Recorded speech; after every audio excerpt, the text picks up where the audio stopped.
Sir రాజధాని ప్రభావం ఇప్పుడు జగన్మోహన్ రెడ్డి అమరావతి రాజధాని కాగదు, ఎగ్జిక్యూటివ్ క్యాపిటల్గా విశాఖని, అలాగే మీరు చెప్పినట్టుగా లెజిస్లేటివ్ క్యాపిటల్గా అమరావతిని, అలాగే జ్యుడిషియల్ క్యాపిటల్గా కర్నూలుని ఆయన ఎన్నుకున్న నేపథ్యంలో ఆ ప్రభావం ఈ ఎన్నికల్లో క్లియర్గా ఈ రెండు జిల్లాల్లో పడే అవకాశం ఉందా అంటే ఏం చెప్తారు? ఉండదండి.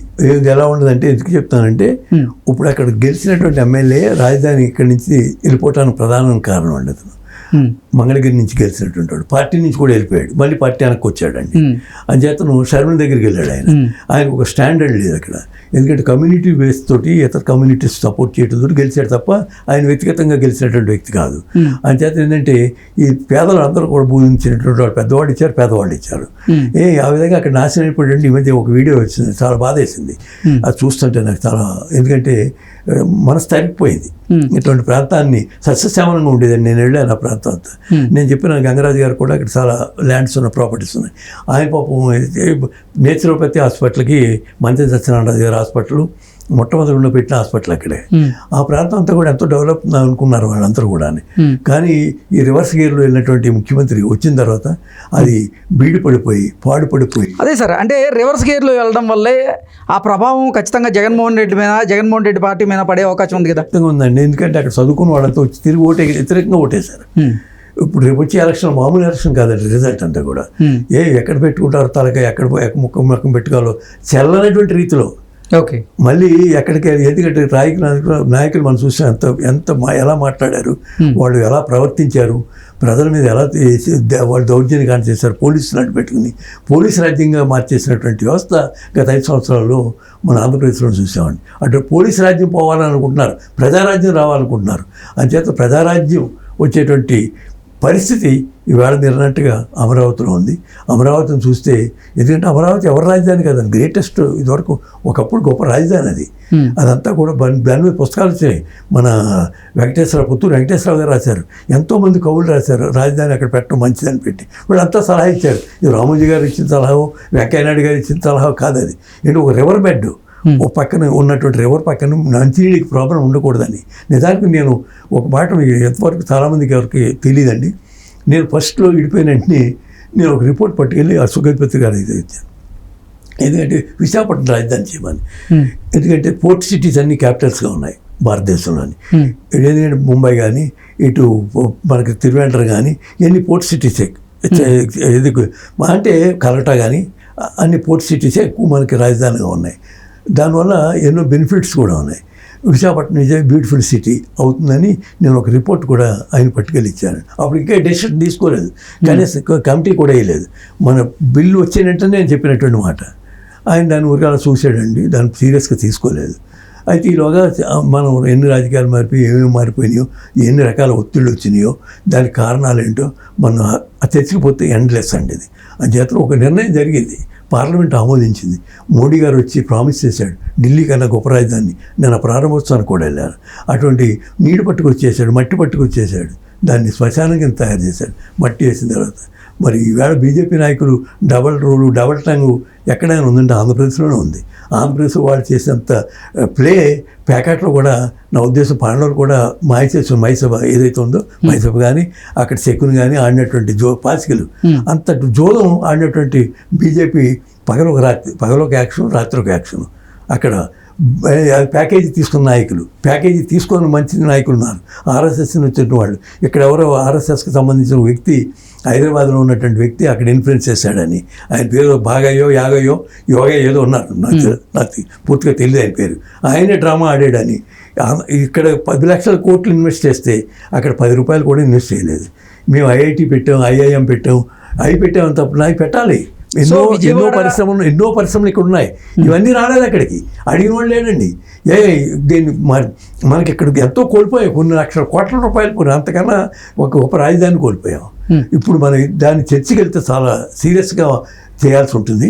అంచేత ఒకసారి నిర్ణయం తర్వాత దాన్ని కట్టుబడి ఉన్నట్టు ఆ ప్రజలంతా కూడా తగ్గిపోయి ఇప్పుడు తిరుగుబాటు చేయకపోతే ఇంకా రాష్ట్రాన్ని రక్షించేటువంటి నాదుడు ఎప్పుడు ప్రపంచంలో లేడండి. ఓకే, సో అసలు ఉమ్మడి కృష్ణా జిల్లా, ఉమ్మడి గుంటూరు జిల్లాలో కూడా ఎన్డీఏ కూటమే సత్తా చాటబోతుందంటారు, క్లీన్ స్వీప్ చేయబోతుందంటారు.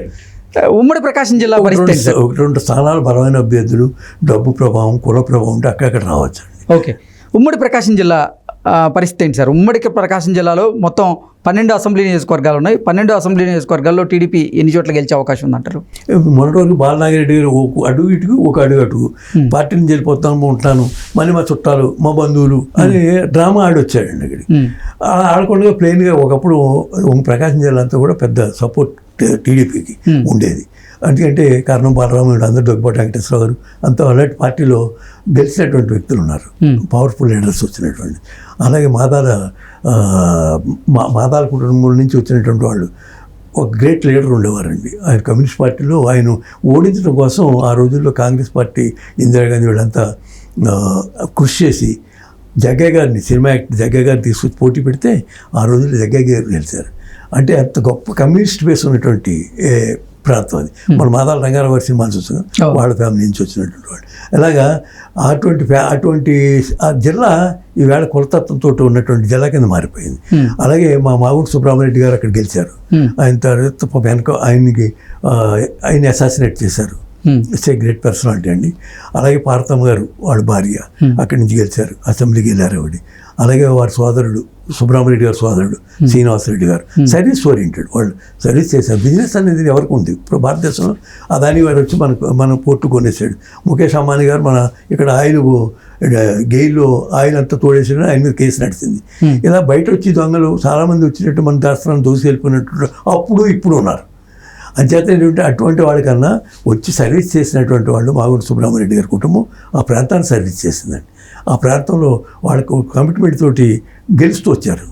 అంచేత శ్రీనివాసరెడ్డి గారి పార్టీ మార్చినా వాళ్ళు మళ్ళీ అక్కడి నుంచే పోటీ చేస్తున్నారు కాబట్టి వాళ్ళ యొక్క ఇన్ఫ్లుయెన్స్ తప్పకుండా నెల్లూరు జిల్లాలో ఉన్న కొన్ని స్థానాలు అందులో ఉన్నాయి. అంచేత గెలవడానికి అక్కడ కూడా 90% సీట్స్ అన్నీ కూడా ఫ్రంట్ గెలవబోతుందండి. ఓకే. ఉమ్మడి నెల్లూరు జిల్లాలో ఉన్నటువంటి 10 అసెంబ్లీ నియోజకవర్గాల్లో టీడీపీ కూటమికి ఎన్ని స్థానాలు వచ్చే అవకాశం ఉంది, వైసీపీకి ఎన్ని స్థానాలు రాబోతున్నాయి అంటే ఏం చెప్తారు? ఏ జిల్లాలో మీరు అడిగేది? నెల్లూరు జిల్లా. నెల్లూరు జిల్లా మనం ఇది అంతా చూస్తే ఆన రమణారెడ్డి గారు వాళ్ళ కుటుంబం, ఆన వెంకటరెడ్డి గారి కుటుంబం ఇవన్నీ కలిసిపోయినాయండి. ఆన రమణారెడ్డి నాకు మంచి ఫ్రెండ్, బెస్ట్ ఫ్రెండ్. అప్పుడు టీడీపీలో వచ్చి గెలిచినటువంటి యంగెస్ట్ ఎమ్మెల్యే అండి. అదేవిధంగా ఆయనకి ఎన్టీ రామారావు గారు పిలిచి వెంటనే ఆయన మినిస్టర్ ఇచ్చారు, ట్రాన్స్పోర్ట్ మినిస్టర్ ఇచ్చారు. వాళ్ళ ఫ్యామిలీ మొన్నటి వరకు ఉన్నటువంటి వాళ్ళ ఫ్యామిలీకి ఇన్ఫ్లుయెన్స్ ఉంది. అలాగే మాగుంట సుబ్రహ్మణ్యరెడ్డి ఫ్యామిలీ గారికి ఉంది. అలాగే అన్ని రెడ్డిస్ డామినేటెడ్ ఏరియా అండి. ఒక విధంగా ఉన్నటువంటి ఎంపీ కుటుంబానికి కూడా అక్కడ ఇన్ఫ్లుయెన్స్ ఉంది. రాజమోహన్ రెడ్డి గారు వాళ్ళ కుటుంబానికి ఆయన కూడా ఎంపీ చేశాడు గతంలో. ఇప్పుడేమో నెల్లూరు ఎంపీగా కూటమి బరి నుంచి వేమిరెడ్డి ప్రభాకర్ రెడ్డి గారు ఆయన దిగారు. అలాగే ఇటు వైసీపీ నుంచేమో విజయసాయిరెడ్డి ఆయన పోటీ చేశారు. ఆయన విజయసాయిరెడ్డి ఓడిపోవడానికి అవకాశం ఉందండి. అంటే అక్కడ ప్రాంతం వాడు కాదు, ఆయన ఊరికి వచ్చి అక్కడ పోటీ చేశారు. తప్ప గాలి ఉందేమో అది ఉంది, మన రెడ్డిస్ మనం గెలిపిస్తాను. పీపుల్ ఆర్ యాంటీ అండి. అక్కడ విజయసాయ, ఇంకో సాయ, ఆ సాయ, ఈ సాయ అనేటువంటిది, కసాయ అనేటువంటిది ఏమీ లేదు. ఏ సాయ అయితే మనకేమిటి, కానీ ఆయన మాత్రం ఓడిపోవడం ఖాయమండి. అక్కడ తప్పనిసరిగా ఉమ్మడి అభ్యర్థి గెలుస్తున్నారు. ఓకే. సో ఉమ్మడి నెల్లూరు జిల్లాలో ఇప్పుడు టీడీపీ కూటమికి 5 స్థానాల పైనే రాబోతున్నాయని చెప్తారు? అవును, ఖచ్చితంగా వస్తాయండి. 5 స్థానాల పైనే వస్తాయి. Okay sir.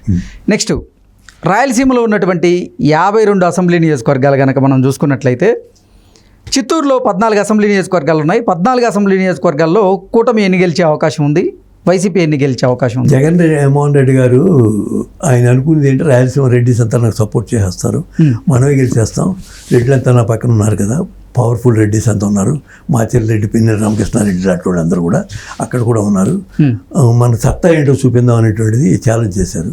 కానీ విచిత్రమైనటువంటి పరిస్థితి ఏంటంటే అక్కడ షర్మిల కూడా గెలుస్తుందనేటువంటి రిపోర్ట్స్ వచ్చినాయండి. అంచేతను ఇటువంటి ఒక మార్పు అనేది అంటే జనంలో మొదలైంది. అంచేతను ఆ తల్లిగారు అక్కడి నుంచి, విజయమ్మ గారు అక్కడి నుంచి మెసేజ్ ఇచ్చారు, నా బిడ్డను గెలిపించండి. అంటే ఎంత ఇటువంటి మెసేజ్ అంటే ఒక పిడుగులాంటిదండి. అంటే 2019లో పరిపాలకుడి మీద ఒక పిడుగు పడినట్టే. Exactly sir. 2019 అసెంబ్లీ ఎన్నికల్లో చూసుకున్నట్లయితే మనం ఆ 52 అసెంబ్లీ నియోజకవర్గాల్లో 49 అసెంబ్లీ నియోజకవర్గాల్లో జగన్మోహన్ రెడ్డి పార్టీ సత్తా చాటింది.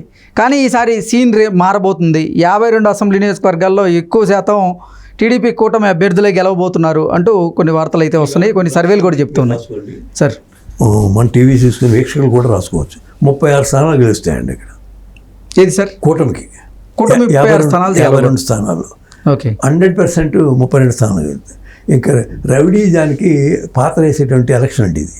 ఓకే రవిడీజానికి, మోసానికి, దగాకి, అవినీతికి ఇప్పుడే కనుక యువకులు కనుక మేల్కోకపోతే ఆ రాష్ట్రాన్ని ఇంకా ప్రపంచంలో ఏ శక్తి కూడా బాగు చేయలేదండి.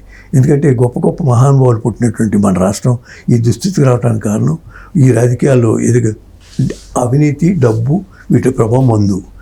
ఈ 3 రాజ్యాలుతున్నంత కాలం శ్రీశ్రీ గారు ఒకసారి చెప్పినటువంటి గొప్ప స్లోగన్ ఏంటంటే, ఆయన దొంగ నోట్ల రాజ్యం ఒక రాజ్యం అని, దొంగ లంజా కొడుకల రాజ్యం ఒక రాజ్యం అని చెప్పారు. ఆయన బహిరంగంగా చెప్పారు, అందరికీ తెలుసు అది. అంచేత ఏంటంటే ఇప్పుడు అటువంటి పరిస్థితి ఆ రాష్ట్రంలో రాకూడదని ఈ ఆడ తిరుగుబాటు చేసినటువంటి యువత ఎవరైతే ఉన్నారో ఆ యువత ఆ రాష్ట్రాన్ని కాపాడుకోవాలి. అంచేత ఏంటంటే మనం మాట్లాడుకుంది మళ్ళీ 5వ తారీఖుని వచ్చి కలుద్దాం తప్పనిసరిగా. గెలిస్తే నాకు ఎందుకన్నా అది నాకు 12 సక్సెస్ అవుతుందండి. రామారావు గారు చెప్పాను నేను ఓడిపోతున్నారని, ఆయన నమ్మలేదు పాపం.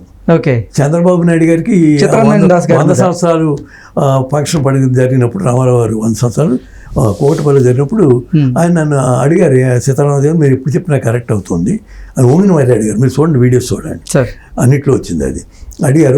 అడిగితే ఏమంత గెలుస్తుందంటే 162 వస్తున్నాయని ఆయన ఆశ్చర్యపోయాడు. ఆయన ఎక్కడ చేయించారు సర్వే అని. చేయించారు సార్, మా సర్వే ఉంది, నా సర్వే ఉందన్నాను. అన్న తర్వాత లేచిన తర్వాత అన్నారు తమాషాగానే 162 లెక్క వేయండి అన్న. 162 ఎంత అయిందండి? 9. లెక్క ఎన్టీ రామారావు గారి నెంబరు, ఆయన ఇంటి నెంబరు, ఆయన కారు నెంబరు, ఆయన క్యాబినెట్ నెంబర్ 9. అని చేత ఖచ్చితంగా 9 విజయంగా 162 వచ్చినా ఆశ్చర్యపోవక్కర్లేదన్నాను.